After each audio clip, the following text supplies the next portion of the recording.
मछली करी वाला। एक कहानी है बिहार के एक छोटा सा गांव जलकोरा की। अर्जुन अपनी पत्नी कोमल के साथ रहा करता था। अर्जुन थोड़ा गरीब था, पर मन का बिल्कुल सच्चा। अर्जुन गांव के खाड़ी से मछलियां पकड़कर उन्हें गांव के बाजार में बेचा करता था। मछली ले लो मछली, ताजा ताजा मछली ले लो। अर्जुन के यहाँ से सब लोग मछली लेते थे, क्योंकि वह ताजी मछली बेचा करता था। मछली तो अच्छी लग रही है, आधा किलो दे दो। जी काकी, अभी देता हूँ। अर्जुन उनको मछली दे देता है और वो घर की ओर जाने लगती है। पहले तो अर्जुन की मछलियाँ बहुत ही जल्दी सब बिक जाती थी। हे भगवान, बाजार में अगर इतने लोग एक साथ मछली बेचेंगे तो मेरा काम तो बिल्कुल भी नहीं चलेगा। यह सब लोग ग्राहकों को बासी मछली बेचते हैं, फिर भी सब लोग सस्ती मछली खरीदने के चक्कर में इन सब से ही मछलियाँ खरीदते हैं। आज फिर से मछली नहीं बिकी और इतनी सारी मछलियाँ बच गई। एक काम करता हूँ, इस सब मछली को घर ले जाता हूँ और आज मछली करी बनाने को बोलता हूँ। मछली न बिकने पर अर्जुन बची हुई मछली लेकर घर चला आता है। कोमल सुनो ना, आज मछली करी खाने का बहुत मन है। क्या तुम आज मछली करी बनाओगे? आज मेरी थोड़ी तबीयत खराब लग रही है। अरे अरे, क्या हुआ तुम्हें? तुम थोड़ा सा आराम कर लो। आज मैं ही मछली करी और भात बनाता हूँ। अरे आपको खाना बनाना आता है? अरे मुझे सब आता है, मैं मछुआरा जो ठहरा। मैं बचपन में बहुत मछली करी बनाता था। आज मैं मछली करी बनाता हूँ, तुम्हें खाकर बहुत मजा ही आ जाएगा। अर्जुन अच्छी सी मछलियों को काटकर एकदम सुगंधित मसाले से उनमें फिश करी बनाकर तैयार करता है। उसकी बनाई हुई फिश करी की खुशबू पूरे घर में फैल जाती है। वैसे सच में फिश करी की खुशबू तो बहुत ही अच्छी आ रही है। अभी खाकर देखना, एक बार खाओगे तो अपनी उंगलियां चाटते रह जाओगे। तभी अर्जुन और उसकी पत्नी फिश करी खाने लगते हैं। वाह, आपने तो कमाल ही कर दिया। इतनी स्वादिष्ट फिश करी तो मैंने कभी बनाई भी नहीं। आज सच में जान गई मैं, आपके हाथों में तो जादू है, जादू। फिर कोमल कुछ देर सोचती है और बोलती है, ऐसे भी आजकल आपकी मछलियाँ बिक नहीं रही हैं। क्यों ना आप ऐसे फिश करी बनाकर बाजार में बेचना शुरू करें? अरे भाग्यवान, यह आइडिया मेरे दिमाग में क्यों नहीं आया? मैं अभी कई दिनों से कुछ काम की सोच रहा था, पर समझ नहीं आ रहा था कि क्या करूं। अब तुमने भी बोल दिया, मैं कल ही मछली करी और भात बनाकर बाजार में बेचा करूंगा।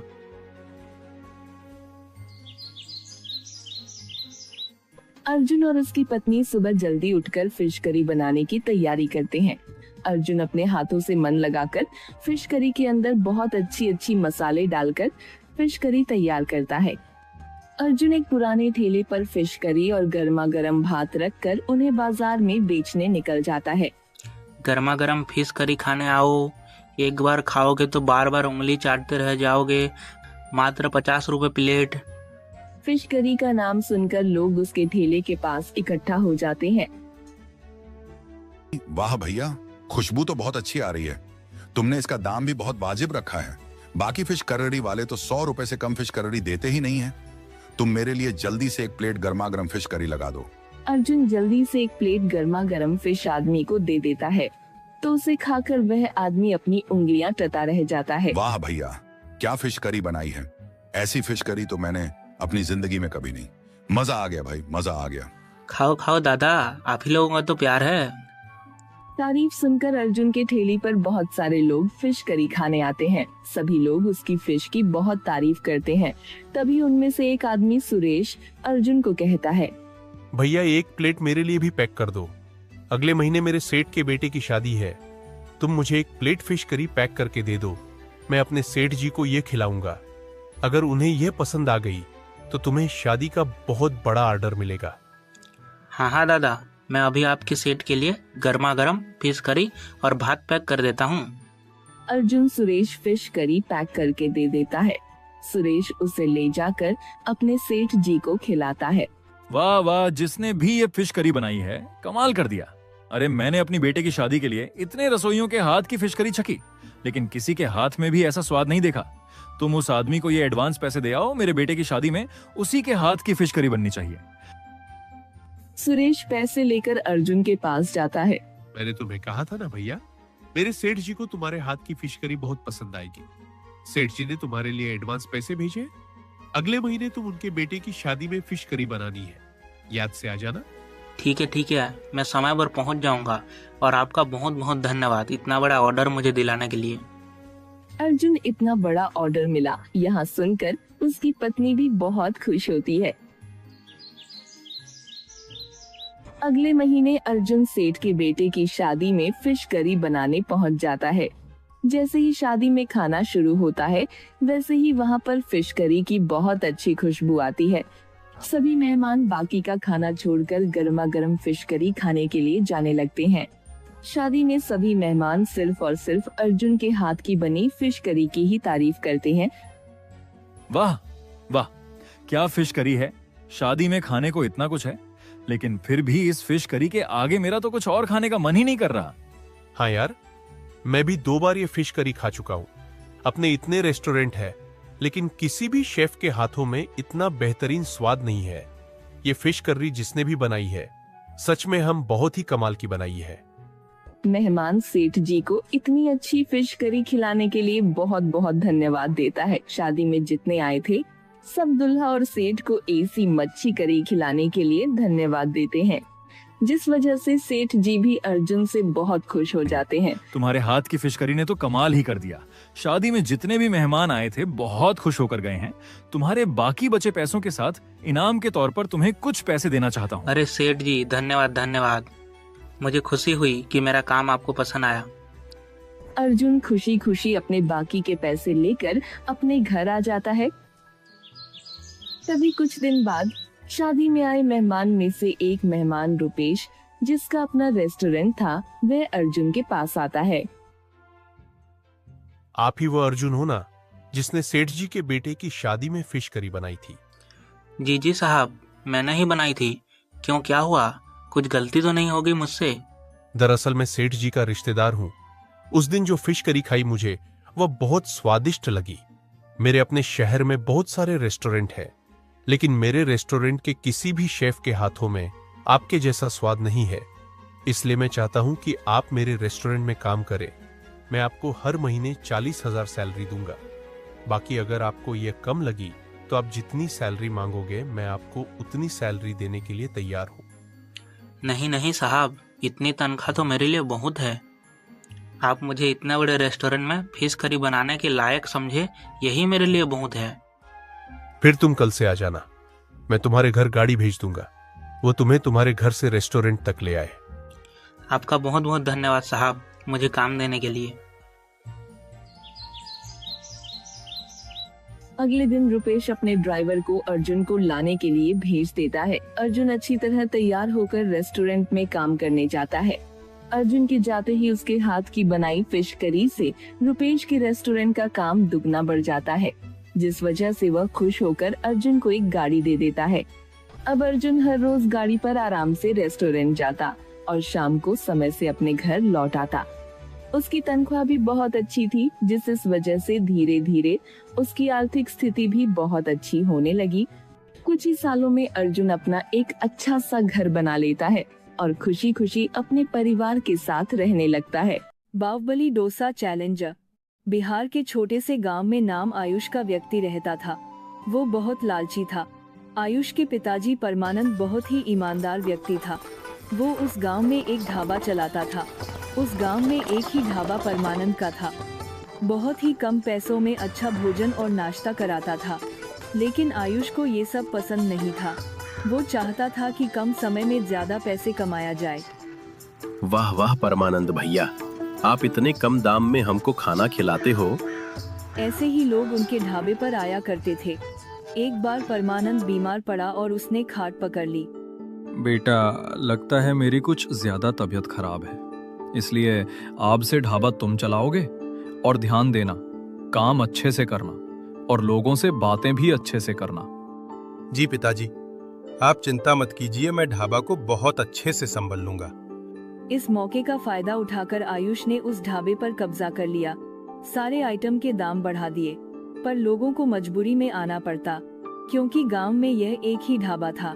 कुछ दिनों बाद परमानंद बिल्कुल ठीक हो गया। वो आयुष के पास गया। ढाबे में भीड़ देखकर परमानंद अपने बेटे से कहता है, मैं जब बीमार था तो तुमने इस ढाबे को बड़े अच्छे ढंग से चलाया बेटे। अब मैं बिल्कुल ठीक हूँ। अब मैं संभाल लूंगा इसे। तुम बहुत चला चुके हो पिताजी, एक भी रुपया नहीं बचा पाए, और मुझे देखो, थोड़े ही दिनों में मैंने कितना लाभ कमाया है। तुम देखते जाओ, मैं अपनी होशियारी से सारा घर पैसों से भर दूंगा। अब तुम चिंता छोड़ दो और घर में बैठे रहो। बस मैं तुम्हें 2 वक्त का खाना खिला दूंगा, और अगर ये सब पसंद नहीं है तो घर छोड़कर जा सकते हो। ये सुनकर परमानंद बहुत दुखी हुआ और वहां से चला जाता है। कुछ दिनों बाद आयुष ने बाहुबली डोसा चैलेंज कहकर एक नया स्कीम निकाला। उसने ऐलान किया, जो हमारे ढाबे के बाहुबली डोसा को 20 मिनटों के अंदर खाकर दिखाएगा, उसे 6 महीने के लिए हमारे ढाबे में खाना एकदम मुफ्त। यदि सारा डोसा खत्म नहीं कर पाए तो उन्हें उस डोसे की कीमत 5,000 रुपए भरने होंगे। तभी वो चिल्लाने लगता है, कोई भी इसमें भाग ले सकता है। आइए हमारे बाहुबली डोसा चैलेंज को स्वीकार कीजिए, इस बढ़िया मौके को हाथ से ना जाने दें, कहकर खूब प्रचार किया। गांव के बहुत सारे लोगों ने इस चैलेंज को ये सोचकर स्वीकार किया कि 6 महीने तक मुफ्त का खाना खा सकते हैं, पर कोई भी उस डोसा को पूरी तरह से खा नहीं पाया। एक दिन एक साधु आया और आयुष के ढाबा के सामने बैठा। वहाँ पर बाहुबली डोसा तैयार था। आयुष आया, अरे बूढ़े, ये कोई धर्मशाला नहीं है, यहाँ मुफ्त का खाना नहीं मिलेगा। तुम कुछ भी खाओगे तो पैसे देने होंगे। तुम ये बड़ा डोसा देख रहे हो, तुम अगर 20 मिनट के अंदर इसे खाकर दिखाओगे तो 6 महीने के लिए तुम्हारा खाना एकदम मुफ्त मिलेगा। अगर यदि 20 मिनट के अंदर तुम नहीं खा पाए तो इस डोसे की कीमत 5,000 रुपए तुम्हें देने होंगे। समझे बेटा? मैं बहुत दूर से चलकर आ रहा हूँ, थोड़ा पानी पिलाओगे? रुको, मैं लाता हूँ। यह कहकर अंदर गया। जब तक आयुष पानी लेकर लौटा, तब तक बाहुबली डोसा टेबल के ऊपर से गायब हो चुका था। ये देखकर आयुष गुस्से में, अरे बूढ़े बाबा, प्लेट में जो डोसा रखा था उसका क्या हुआ? बहुत भूख लगू थी बेटा। तुमने कहा था ना कि 20 मिनट के अंदर अगर मैं इसे खा पाया तो 6 महीने तक तुम मुझे मुफ्त खाना खिलाओगे, इसलिए मैं इसे खा गया। क्या सैकड़ों लोगों ने कोशिश की पर नहीं खा पाए, और तुम कहते हो कि 2 मिनट के अंदर इसे खा गया? तो मैं कैसे विश्वास कर लूं? चुपचाप बताओ कि डोसा कहाँ छुपा कर रखा है। मेरा यूं अपमान करना ठीक नहीं है बेटा। अगर चाहो तो ऐसे 2 डोसा और ला कर दो, मैं तुम्हारे सामने खाकर दिखाता हूँ। धीरे धीरे खबर फैल गई तो सारा गांव उस साधु बाबा देखने आ गए। तब आयुष लाचार होकर 4 बाहुबली डोसा बनाकर उस साधु बाबा के सामने रखा। वो सब 2 मिनटों के अंदर सब चट कर गया। क्या तुम मुझे और 2 डोसा दोगे बेटा? गोविंद का चेहरा गुस्से से लाल हो गया। आसपास खड़े लोगों ने जोर से ताली बजाई। गोविंद लाचार होकर उस साधु को प्रणाम करके, स्वामी जी, मैंने जितना आटा बनाया था सब खत्म हो चुका है। अब आपको खिलाने के लिए मेरे पास कुछ भी नहीं है। आप कोई साधारण मानव नहीं है, आप मुझ पर रहम कीजिए। बेटा, एक सन्यासी हूँ। मैं इस उम्मीद से आया था कि 6 महीने तक मैं तुम्हारे पास मुफ्त का खाना खा सकूंगा। लोगों को देखकर डरकर, ठीक है स्वामी जी, आप हर रोज खाने के टाइम पर आ जाइएगा। अगले दिन बहुत सारे लोगों ने आकर बाहुबली डोसा चैलेंज में भाग लिया। सबने 10 मिनटों में ही बाहुबली डोसा खा लिया। बच्चे भी बड़े आराम से उस डोसे को खाने लगे। आयुष ये सब देखकर बोलने लगा, ये सब धोखा है, सब मिलकर मुझे। इसमें क्या धोखा है भैया? हम सब ने तुम्हारी बाहुबली डोसा चैलेंज में भाग लिया और हम सब जीत गए। 6 महीने तक तुम हमें मुफ्त में खाना खिलाओगे। बस तभी वहाँ साधु पहुँचा। आयुष उस साधु से, स्वामी जी, मेरे अकल ठिकाने आ गए, मुझ पर रहम कीजिए और मुझे माफ कर दीजिए। सारा गांव को 6 महीने तक मुफ्त खाना खिलाने के लिए मैं अपने सारे जमीन जायदाद बेच दूं तब भी कम पड़ेगा। तब साधु ने अपना वेश उतारा। आयुष ने अपने पिताजी को देखा और हैरान रह गया। पिताजी, आप मुझे माफ कर दीजिए। पिताजी पर ये सब कैसे कर पाए? तब परमानंद ने अपने थैली में से एक बोतल निकाला। इसमें से अगर 2 बूंद भी अपने जीभ पर डाल दें तो जितना मर्जी खाना हो आराम से खा सकेंगे। जब मैं घर छोड़कर चला गया तो एक पेड़ के नीचे बैठा था। तब एक साधु ने मेरी कहानी सुनी और मुझे ये दवाई दी और कहा कि तुम्हें सबक सिखाऊं। मेरी अकल ठिकाने आ गए। पिताजी, आज से इस ढाबे को मैं बड़े ईमानदारी से चलाऊंगा। आप भी मेरे साथ ही रहो। ये सुनकर परमानंद खुश हुआ। तुम्हारे पिताजी का लिहाज करते हुए बिना मारे हम तुम्हें छोड़ रहे हैं। आगे ध्यान से रहो, कहकर चले गए। तब से आयुष अपने पिता के ईमानदारी से ढाबा चलाने लगा।